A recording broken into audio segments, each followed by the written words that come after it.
Hiya! Welcome! This is the first Minidisc Monday of 2026. Thank you for joining me, and today I'm going to look at my all-time favourite solo artist and another of her albums that did come out on MD. I think some of you who have been following my particular musical tastes for a few years now will know who I'm referring to, and of course it says in the video title, it is of course the third studio album from the wonderful Enya. This is Shepherd Moons.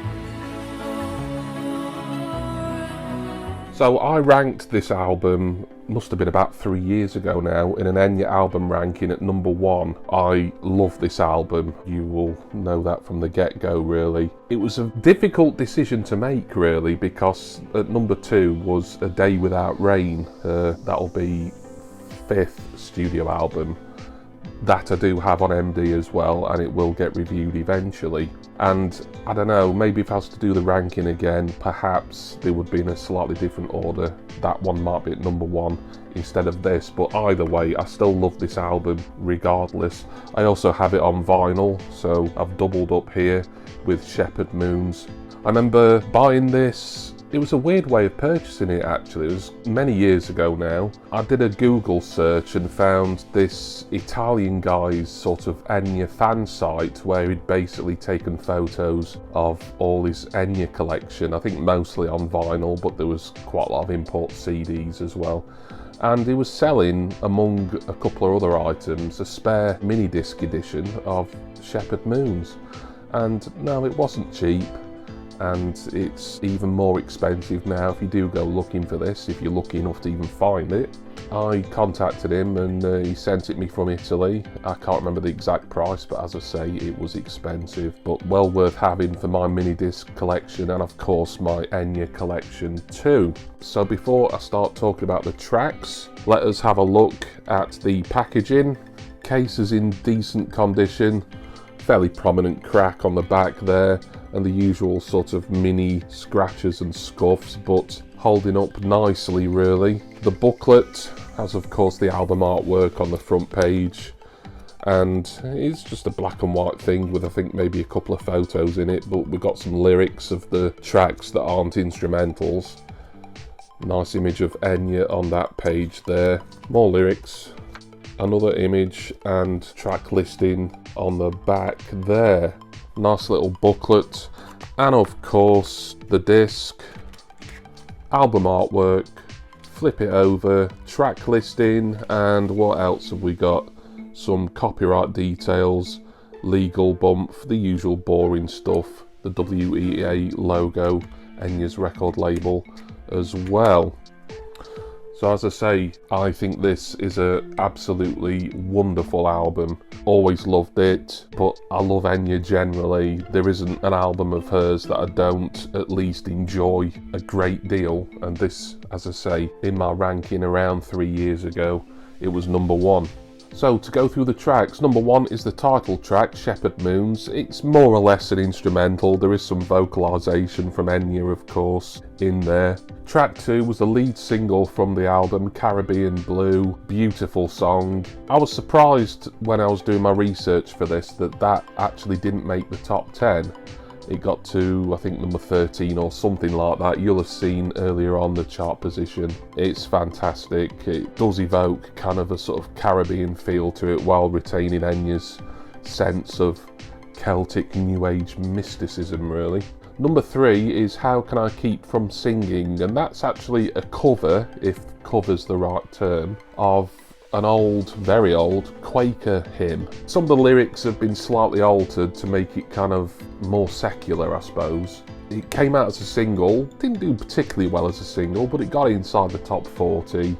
And I think it's one that goes a little bit under the radar, really, with Enya. It's one people don't tend to kind of associate with her, probably because it's something that people have been singing in churches for many years. But it is lovely. It's so haunting and atmospheric, and it's one of the standout tracks on the album, really. Number 4, and I'm going to struggle to pronounce this, and maybe some others here, Ebu D or Ebu Day. Maybe I'll put that on screen just to show you how it's spelt, even though I'm probably mispronouncing it. I think that was another instrumental. Number 5, Angeles, beautiful. Number 6, No Holly for Miss Quinn. Number 7 was the third and final single from the album, Book of Days.